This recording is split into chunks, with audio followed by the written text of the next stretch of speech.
There comes a moment in every life when the silence feels too loud, the waiting feels too long, and the past whispers louder than the future speaks. Perhaps you're standing at the edge of despair today, looking back on years that feel like they've slipped through your fingers. Opportunities, missed, time, lost mistakes, made wounds endured, dreams shattered, and the voice of the enemy tells you that it's too late, that the damage is done, that your best days are behind you. But I have come to tell you today, by the authority of the living God, that your wasted years are not the end of your story. God is about to restore all that was lost. He is the God who redeems time. He is the God who brings beauty out of ashes, the God who speaks to dry bones and makes them live again, the God who says, I will repay you for the years the locusts have eaten. That promise still stands, and it has your name on it. You see, the devil is not just after your peace, he is after your timeline. He wants to convince you that because years have been lost, you are disqualified from what God promised. But the devil is a liar. God does not measure your future by your past. He measures it by his purpose, by his mercy, by his power. And he is not a God who is ever late. He is a restorer. He is a rebuilder. He is a redeemer. And what the enemy stole in years, God is about to restore in moments. Some of you have wept over wasted seasons, relationships that broke you, addictions that chained you, bad decisions that led you down paths you never meant to walk. You've cried yourself to sleep, wondering how you ended up here. But let me tell you something, your tears are not wasted. Not one of them has fallen without God's notice. The psalmist says, You have kept count of my tossings, put my tears in your bottle. Are they not in your book? God has been watching, you not with condemnation but with compassion. He has seen your silent prayers, your lonely nights, your hidden heartbreaks, and he has not forgotten you. What the enemy calls wasted, God calls preparation. What the world sees as delay, God sees as divine alignment. Don't you understand? God was not just letting time pass. He was letting roots grow. He was breaking you to remake you. He was stripping you to clothe you in righteousness. He was emptying you to fill you with his spirit. Those lost years were not lost to God. They were the womb of your restoration. You thought nothing was happening, but in the dark, God was doing his deepest work. The years the locusts ate, God saw every moment, and now he is saying, I will restore. And when God restores, he doesn't give you back what you had. He gives you better. He doesn't rewind the past. He redefines your future. Look at Job. He lost everything, his children, his wealth, his health, and when it seemed that all was over, God restored him, but not just what he had. He gave him twice as much. That's the nature of divine restoration. It is never an equal trade. It is always an overflow. God is not interested in merely replacing what you lost. He is interested in revealing his glory through your comeback. Listen to me. Your story is not finished. The pages may be wrinkled, stained with regret, but the pen is still in God's hand. He writes in resurrection ink. He writes in holy fire. He writes in the blood of the Lamb. And when he restores, it brings, all people will look at you and say, is this the same person who was crushed, who was broken, who was counted out? And you will smile, not because you are strong, but because he is. You will say, this is the Lord's doing, and it is marvelous in our eyes. There's a reason why the enemy has fought you so hard. It's because he knows what's coming. He knows that once restoration begins, there will be no stopping it. He knows that when God restores your time, your purpose, your anointing, your family, hell will tremble. That's why he tried to distract you with regret. That's why he tried to keep you stuck in shame. That's why he tried to convince you to settle for survival when God called you to dominion. But today is a shift. Today is a divine announcement. Your delay is over. Your restoration begins now, not because of what you've earned, but because of who God is. He is the one who says, behold, I make all things new. He is the one who brings streams in the desert, the one who turns mourning into dancing, the one who takes what the enemy meant for evil and turns it for your good. Your past cannot cancel your calling. Your mistakes do not intimidate your maker. Let me speak to those who feel forgotten. You've watched others move forward while you felt stuck. You've seen others celebrate victories while you've battled silent battles, but hear me now, God has not overlooked you. Restoration is not always public. At first, sometimes it starts in the secret place. Sometimes God rebuilds you in the dark before he reveals you in the light. Don't despise the quiet season. That's where strength is forged. That's where character is built. That's where healing begins. And when it's time, when God says nothing, and no one can stop what he has set in motion, the years you lost to fear, God will replace with courage. The years you lost to confusion, he will restore with clarity. The years you lost to brokenness, he will rebuild with power. Your pain will become your platform. Your scars will become your sermon. What you thought disqualified you will become the very thing God uses to qualify you. Because that's what grace does. It doesn't just forgive. It restores. It doesn't just cleanse, it crowns. And when restoration comes, it won't be subtle. It will be undeniable. You won't have to prove anything to anyone. God will make it evident. He will prepare a table for you in the presence of your enemies. He will anoint your head with oil. He will cause your cup to overflow. They will see the favor of God on your life. They will see the joy that doesn't make sense. They will see the peace that passes understanding, and they will know it was the Lord. There are some of you who have said in your heart, "It's too late for me." Wait, but you forget who your God is. He is not limited by age, by time, or by circumstances. Moses was 80 when God called him. Sarah was 90 when she gave birth. Abraham was as good as dead when the promise came. Don't tell me it's too late. God is not looking for perfect vessels. He's looking for surrendered ones. Restoration begins when you stop trying to fix yourself and start trusting the one who made you. God is not asking you to earn restoration. He's asking you to believe that he still has a plan, to believe that your future is greater than your past, to believe that what he started, he will finish. And let me tell you something, God doesn't start what he doesn't intend to complete. He is faithful, and even when you were unfaithful, he remained. He kept you alive when you should have been destroyed. He held you up when you were sinking. He whispered hope when you were surrounded by despair, and now he's about to do what only he can do. Let the devil hear it. Let the gates of hell know it. You are not defeated. You are not discarded. You are not done. You are being restored, and when God restores, he makes it better than before. You're about to walk in places that once rejected you. You're about to speak with authority in areas where you once felt shame. You're about to carry blessing in hands that once were empty, because your God is a restorer, and this restoration isn't just for you. It's for your children. It's for your family. It's for the generations that come after you. The curse stops with you. The cycle of defeat ends with you. God is rewriting your legacy, and what was once broken will become a beacon of hope for others. That's why the battle was so intense. That's why the warfare was so fierce, because the enemy knew if you ever got restored, you'd become dangerous to his kingdom. Don't settle. Don't lower your expectations. God is not just going to mend your life. He's going to magnify his glory through it. Get ready. Restoration is coming. And when it comes, it will not ask permission. It will not wait for the opinions of people. It will not be controlled by the systems of man. It will be supernatural. It will be sudden. It will be sacred. And it will be sealed by the hand of God himself. You will laugh again. You will dream again. You will run and not grow weary. You will walk and not faint. The joy of the Lord will be your strength, and you will look back one day and say, "If it had not been for the Lord who was on my side, I would have perished." But now you live, now you thrive, not by your own power, but by the Spirit of the living God. So don't look back in regret. Look forward in faith. Don't measure your future by your failure. Measure it by his faithfulness. The God who split the sea is the God who is making a way in your life. The God who rained manna in the wilderness is the God who will provide for you. Now the God who brought water from a rock will bring rivers out of your dryness, and the God who raised Christ from the dead is the same God who will restore your years. Lift your head dry. Your tears square your shoulders. The King is not done with you. You are not forgotten. You are not forsaken. You are not a footnote in someone else's story. You are a chosen vessel, and the oil of restoration is being poured over your life. You are about to shine again. You are about to rise again. You are about to live in the fullness of all God intended for you, and when he restores, you will say, "These years were not wasted. They were the pathway to glory." You'll look at every tear, every loss, every delay, and you'll see the hand of God weaving redemption through it. All the wasted years were not wasted.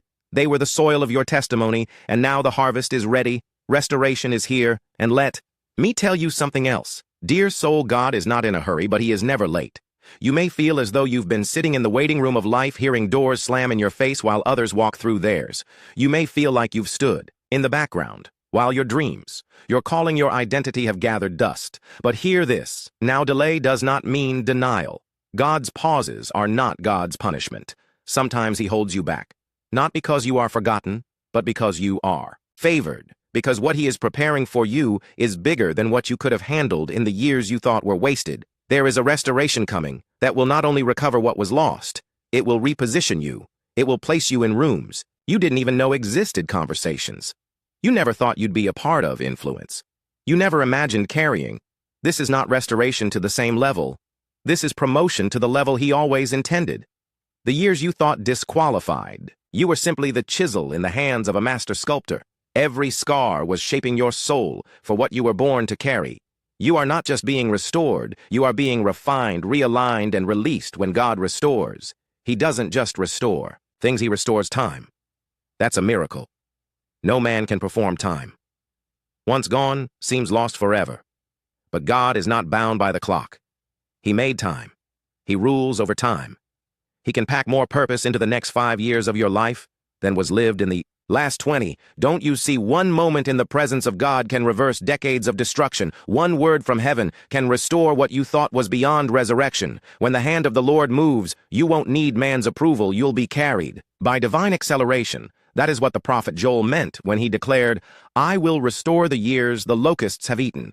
He didn't say days, he didn't say events, he said years. Why? Because God wanted you to know that there's no chapter too long, no mistake too costly, no detour too far gone for him to redeem. The same God who spoke into chaos and created light can speak into your life and create glory.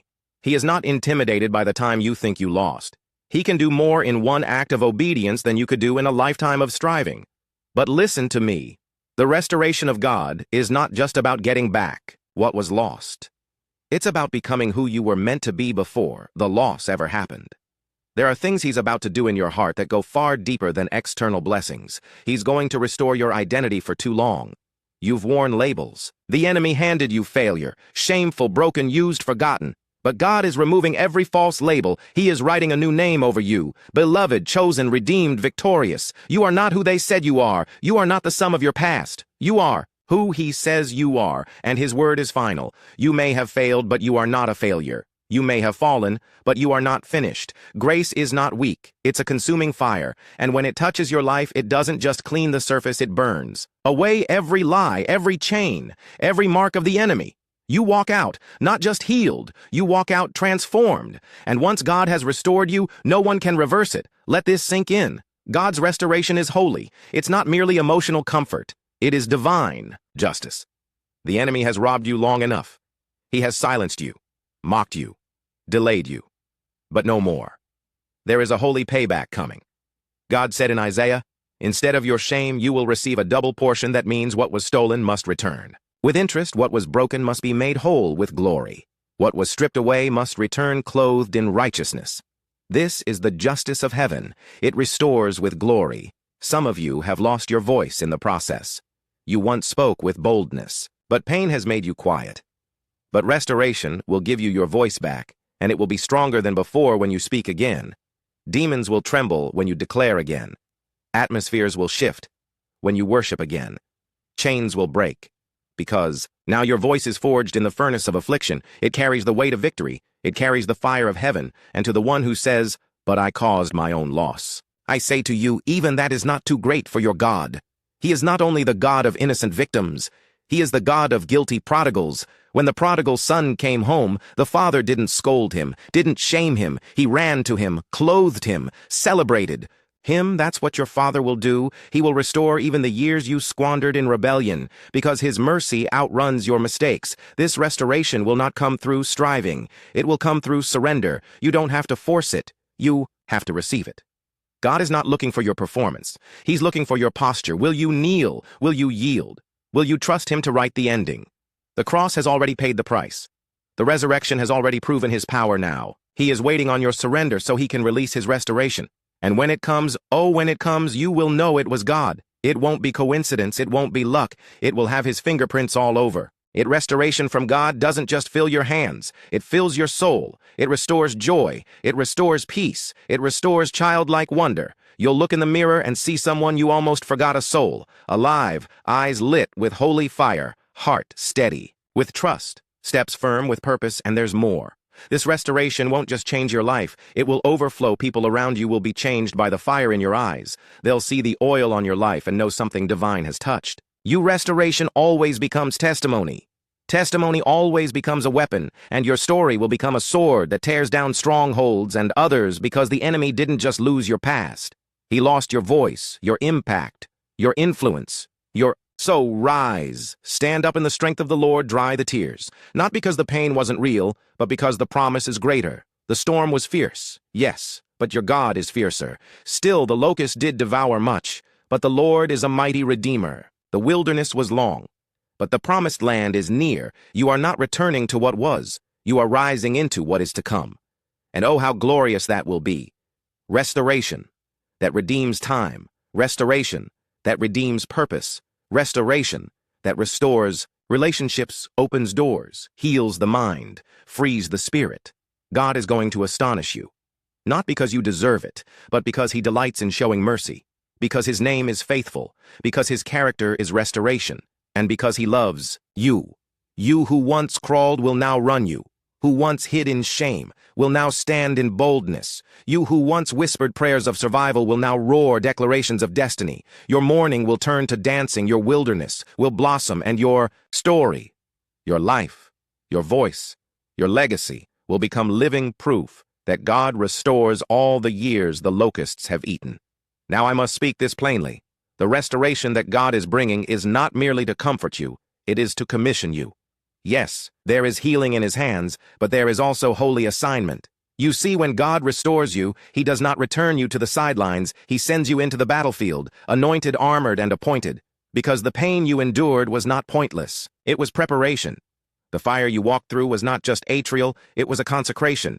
God was not punishing you. He was positioning you for an authority that only comes through suffering, passed through with faith. You may not have realized it. But while the enemy thought he was destroying you, God was training you. Every long night of tears was birthing endurance. Every silent season of waiting was growing discernment. Every betrayal, every disappointment, every unanswered prayer became the furnace in which your spirit was forged for impact. And now God is ready to restore not just what you lost, but who you became in the process. You're not the same person who went into the trial. You're wiser, you're deeper, you're more dangerous. To hell than you've ever been. That is the real restoration. A soul so yielded to God that it carries heaven wherever it walks. And you must understand this restoration begins in your belief. What you believe about your God determines what you can receive from him. If you see him only as a judge, you will fear approaching him. If you see him as distant, you will hesitate to hope. But if you see him for who he truly is, merciful, powerful, near to the brokenhearted, then faith will rise in you like a river. You will begin to declare, my Redeemer lives. You will begin to pray like one who expects the walls to fall. You will walk into rooms like someone carrying divine promise. In every step, faith is the currency of restoration. God doesn't ask you to figure it all out. He asks you to trust. When you don't see it, trust. When you don't feel it, trust. When everything in the natural says it's over, because trust is what turns the key to the storehouse of heaven. God said in Isaiah 43, behold, I am doing a new thing, now it springs forth. Do you not perceive it? That means there are times when God is already moving, but our lack of spiritual sight keeps us from recognizing it. You must train your spirit to perceive what your eyes cannot yet see. Restoration is often invisible before it becomes visible, but once heaven has spoken, it will manifest. And yes, there will be warfare. Do not be surprised when resistance increases. Right before restoration arrives, the enemy knows what's coming. He senses the wind shifting. He hears the sound of chains rattling in preparation to break. He sees the angels descending with keys to doors you thought were permanently shut, so he will attack your mind. He will whisper lies. He will stir up fear, but stand firm because the fierceness of the battle is the forecast of the breakthrough. You are not breaking down. You are breaking through, I tell you with urgency. Don't curse the season that wounded you for what the enemy meant for evil. God is now turning for good. The pit you were thrown into is the very place God will elevate you from. Just ask Joseph. Just ask Job, ask David, ask anyone who's ever carried the mantle of God's calling. The pattern is the same: pain before power loss, before lifting wilderness, before wonder, and just like them, you will emerge not just restored, but carrying restoration for others. You'll be the one who walks into a broken room and brings hope. You'll be the one who speaks and spirits are lifted. You'll be the one who testifies, I know my God restores. I've seen it. I've lived it. And don't mistake quiet for inactivity. Just because God has been silent does not mean he has been still. Oh no, he's been working in the background, orchestrating connections, preparing people, moving hearts, shifting circumstances, aligning divine timing. When the fullness of time comes, restoration will rush in like a flood. What you waited years for will unfold in moments, and it will be undeniably God, no man will be able to take the credit, no lie will be able to steal the glory. It will be stamped with heaven's seal. This is the Lord's doing, and it is marvelous in our eyes. So I ask you now, are you ready? Are you prepared to receive not just comfort but commissioning, not just healing but heavenly authority? Because when God restores, he does not leave you where he found you. He lifts you, he sends you, he uses you, and there are people waiting on the other side of your restoration. There are captives bound in chains that only your testimony will unlock there. Our voices silenced by shame that will find courage through your story. Your restoration is not just for you, it's for the kingdom. This is the hour to rise up. This is the hour to shake the dust of regret from your feet. This is the hour to cast off the garments of shame and wear the robe of righteousness. This is the hour to prophesy again, to dream again, to believe again. The years were not wasted. They were woven into the tapestry of a testimony that will thunder through eternity. You were not disqualified. You were prepared. You were not abandoned. You were anointed. And soon the world will see what God can do with a life surrendered, broken, but believing. They will see the glory shine where ashes once lay. They will witness beauty rise from ruin, and they will know this must be God, for no man could restore with such precision. No counselor could heal with such depth. No scheme of man could orchestrate such a divine reversal. So hold your head high, walk forward, not with pride, but with holy confidence. The King is restoring what the enemy devoured. The Father is redeeming what you thought was ruined. The Spirit is reigniting what the world tried to snuff out. You are not forgotten. You are not forsaken. You are not finished. You are chosen. You are beloved. You are rising. And the years you thought were wasted, they are about to become the most powerful part of your legacy. So now I say to you, this is your moment. Not tomorrow, not next year. Now this is the sacred turning point where heaven leans in, where grace stands at your door, knocking, waiting, yearning for you to open wide and let the flood of God's restoration rush in. Let every doubt fall to the ground. Let every fear melt in the fire of his love. Let every lie be silenced by the truth of the cross. You are not walking away from this message. Unchanged, you are walking away, called, commissioned, and crowned with purpose. Stand still in your spirit and hear the voice of the Lord saying, I will restore you.